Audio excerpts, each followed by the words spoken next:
Laymen's evangelical fellowship స్థాపకులు దానియేలు గారు 1957వ సంవత్సరం డిసెంబర్ 7వ తేదీన చేసినటువంటి ప్రసంగము.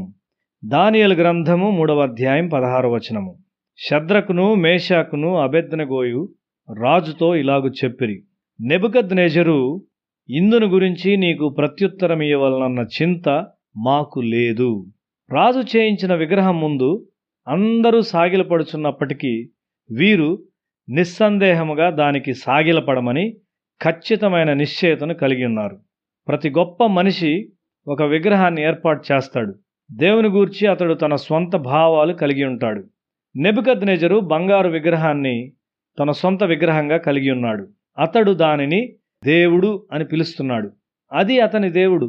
ప్రజలందరూ దానికి మ్రొక్కి ఆరాధించాలని ఆజ్ఞాపించాడు.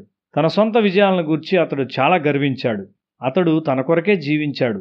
తనకంటే పైన ఎవరు లేరని భావించాడు. అతడు ఎవరికీ బాధ్యుడు కాడు.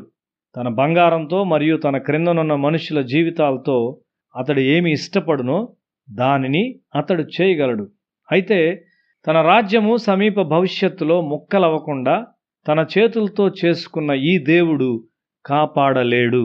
క్రైస్తవులు తమ ఆత్మీయ జీవితాలను విరిగిన హృదయంతో ప్రారంభించవలసి ఉన్నారు. ఈ విరిగిన హృదయము తమంతట తాము ఏమి చేయలేము అనే గ్రహింపు యొక్క ఫలితము. మనలో చాలామంది దేవుని వాక్యములోని భాగములను కత్తిరించి వేస్తాము. ఎందుకనగా అవి మన సొంత భావాలకు వ్యతిరేకంగా వెళ్ళుచుండును. విగ్రహములను ఆరాధించువారు ఆ విగ్రహాల వలె తయారవుతారు. నెబుకద్నెజరు ముందుగానే సజీవుడైన దేవుని గూర్చి కొంత జ్ఞానం పొందుటకు ఒక అవకాశం ఇవ్వబడింది. అతడు మర్చిపోయిన కలను మరియు దాని భావమును దానియేలు అతనికి తెలియజేశాడు. దానియేలు గ్రంథము 2వ అధ్యాయం 47వ వచనము. ఈ మర్మమును బయలుపరచుటకు నీవు సమర్థుడవైతివే. నీ దేవుడు దేవతలకు దేవుడును రాజులకు ప్రభువును మర్మములు బయలుపరచువాడునై ఉన్నాడని దానియేలునకు ప్రత్యుత్తరమిచ్చెను. ఒక మార్పు చెందని మనిషి చాలా అద్భుతాలను చూడొచ్చు గాని అతడు తిరిగి తన పాత జీవితానికి వెళ్ళిపోతాడు. నెబుకద్నెజరు తనకంటే పైగా ఒక దేవుడు ఉన్నాడని గ్రహించాడు గాని తన కుమారునికి ఆయన ఎరుగునట్లు అతడు బోధించలేదు. ఇతరులు ఆరాధించుటకు విగ్రహాలను తయారు చేయువారు తమ పిల్లలకు దేవుని మార్గాన్ని బోధించలేరు.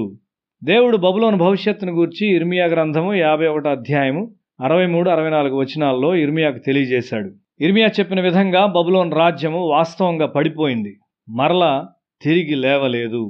ఒక మనిషి చాలా ఉన్నతమైన స్థితికి లేచి చాలా విగ్రహములను ఏర్పాటు చేయొచ్చు, చాలామంది వాటిని ఆరాధించినట్లు చేయవచ్చు. అయితే ఇది అతని పిల్లలను ఎన్నడూ రక్షించలేదు.